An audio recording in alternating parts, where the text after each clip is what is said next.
So here's what happened. Texas Congressman Al Green got kicked out of the speech to Congress last night with Donald Trump, y'all. And you know what? I found something very interesting that I think a lot of people missed, but I'm going to point it out. So here's what we're going to do. We're going to run this tape. We're going to run the video so you could see what happened. And then I'm going to share my thoughts because I think something interesting happened and I want to point it out. And there were so many things wrong on so many levels in that event. So let's watch the video real quick and then we're going to come back to some commentary. That's Al Green right there.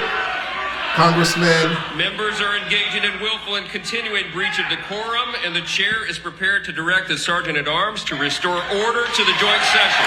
Okay, so he's getting some warnings, y'all. He's getting some warnings.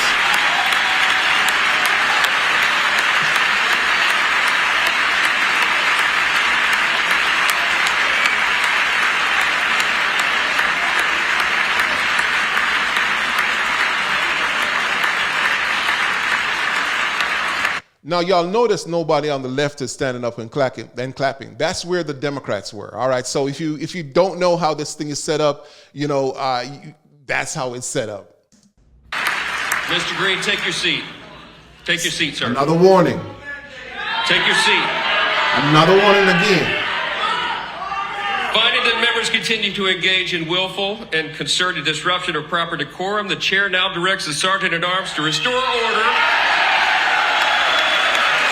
Remove this gentleman from the chamber.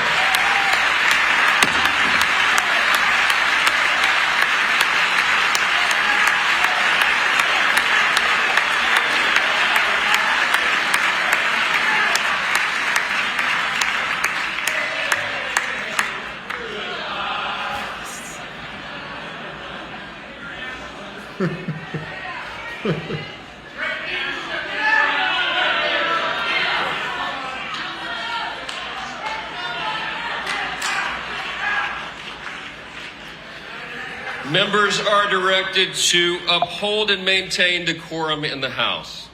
Mr. President, you continue. Thank you. All right, so here's what I'm going to talk about. Here's what I got to say. So Al Green, not the singer Al Green. I know y'all know Al Green, right? But this Al Green, he's actually a congressman down there or over there in Texas, and he came, as a representative. And so here's what happened. There's some things that he have an issue with concerning Social Security and Medicaid and so forth. So he felt like this was the time and place to pretty much express himself based on things that Donald Trump has said about, Social Security and Medicaid. And, it's just there's certain places where you should just kind of like hold the peace for a second. And let's try to figure this whole country out because we're in that time right now where we're trying to figure this thing out, right? Okay, we have somebody in there that a lot of people don't like, but we have somebody in there that most of Americans pretty much voted for. They voted for him. Majority of America said, we want Donald Trump. All right, so now that we're here, what are we going to do? We're just going to fuss, fight, keep on, with this back and forth thing, or we're going to find a solution to the issue that we're facing right now, which is our country looking like our country is about to go into an economical downfall, right? We're already falling right now. Jobs, everybody getting fired. When it comes to buying a home, look, it ain't even the American dream right now, right? It's the American nightmare. Let's figure that out. Let's figure out how we could bring jobs back to the United States. As a businessman, this is what Trump is trying to do. I know a lot of y'all are going to come on here and be like, oh, you like Donald Trump, man? I don't care about that. Whether you like the Republicans or you like the Democrat. Look, I'm not a part of any of those. I'm for getting this country back together. And who's the best candidate to put us back in that place to where we can say, okay, you know what? We're back now as a country. Donald Trump is the guy for that. And I don't think a lot of people understand because a lot of people are just so focused on hate. I've never been in an era where so many people are just so hateful to the point where they're just straight up blind to what's going on. Trump is trying to bring this country back to where it once was, to where it's ought to be. And I'm with Trump on that. I am 100% with Trump on that. He's a businessman.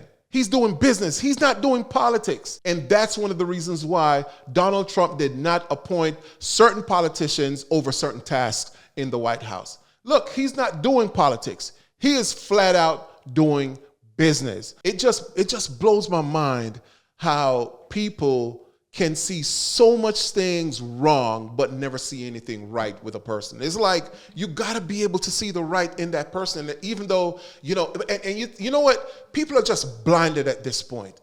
They're just so blinded because of hate. They hate this man's guts so much that they're blinded. They're delusional. You know, they're misled, and a lot of these people are actually brainwashed. They're brainwashed.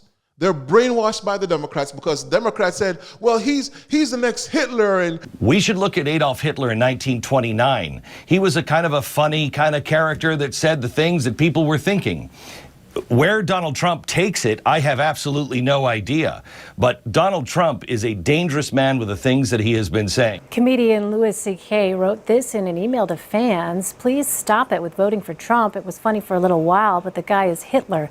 And by that I mean that we are being Germany in the 30s. Do you think they saw the expletive coming? Hitler was just some hilarious and refreshing dude with a weird comb-over who would say anything at all. So this is what I'm saying. You got to be careful of who you're listening to and the trends you're following. Because if you're going to follow the trends of, you know, the blame game trend, guess what? You're going to end up start blaming and not really seeing the purpose of what's going on right now with Donald Trump and the tariffs and all that stuff, and stopping illegal immigrants from coming in here and stopping fentanyl from coming in here.